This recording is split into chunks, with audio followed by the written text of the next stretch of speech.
मछलियां तालाब में रहती हैं, सब खराब है।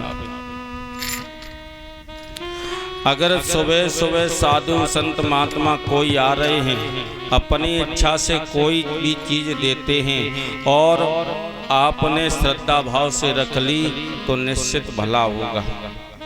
और यह कहीं शंका की कि पता नहीं कौन सा जादू करके गए, क्या चीज दे गए, क्या हो जाए इससे, तो समझ लो मामला गड़बड़ है।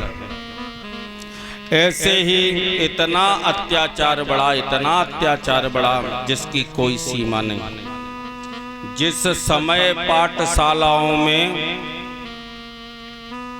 नर मांस पकाए जाते थे और जिस समय पूज्य विद्वानों के मस्तक ठुकराए जाते थे, जिस समय सनातन ग्रंथों को ईंधन की तरह जलाते थे और जिस समय देव प्रतिमाओं पर निरसंक हथौड़े बजते थे, इतना अत्याचार बढ़ा कि जो पाठशाला हैं उनमें गऊओं का मांस पकाने लगे। जो पूज्य विद्वान हैं साधु संत महात्माओं को मारने पीटने लगे हैं और सनातन ग्रंथ जितने हैं धीरे धीरे जलाने लगे।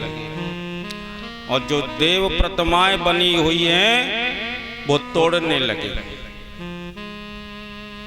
इतना अत्याचार बढ़ा, इतना अत्याचार बढ़ा, तो इस अधर्म को पृथ्वी मैया बर्दाश्त नहीं कर सकी। और पृथ्वी मैया जिस समय बर्दाश्त न कर सकी तो पृथ्वी मैया ने गौ माता का वेश धारण किया। गौ माता का वेश धारण करके पृथ्वी मैया रोती बिलखती हुई कहाँ पहुंची? जाकर ब्रह्मा जी के पास में। सभी देवतागण जो हैं वो भी रोते बिलखते हुए ब्रह्मा जी के पास में पहुंचे जाकर के। क्यों?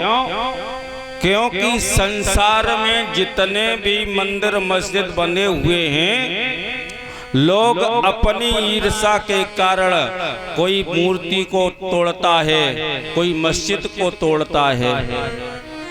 तो जितने देवी देवता थे वो भी ब्रह्मा जी के पास में लगे जाकर के और रो रो करके कहने लगे,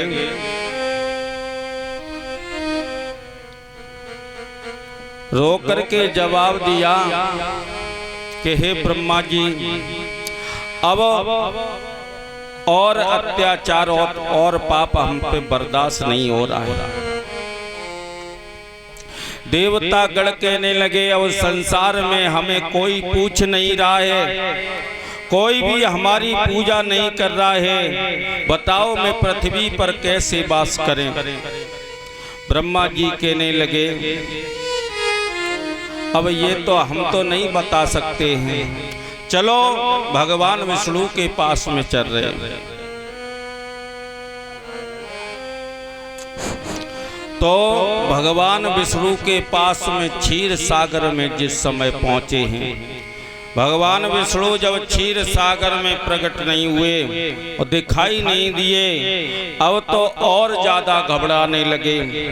अब क्या होगा? क्योंकि पृथ्वी पर अत्याचार बढ़ता हुई चला जा रहा है। तो ब्रह्मा जी और सभी देवतागण स्तुति करते हैं और गोस्वामी तुलसीदास जी अपनी चौपाई में लिखते हैं,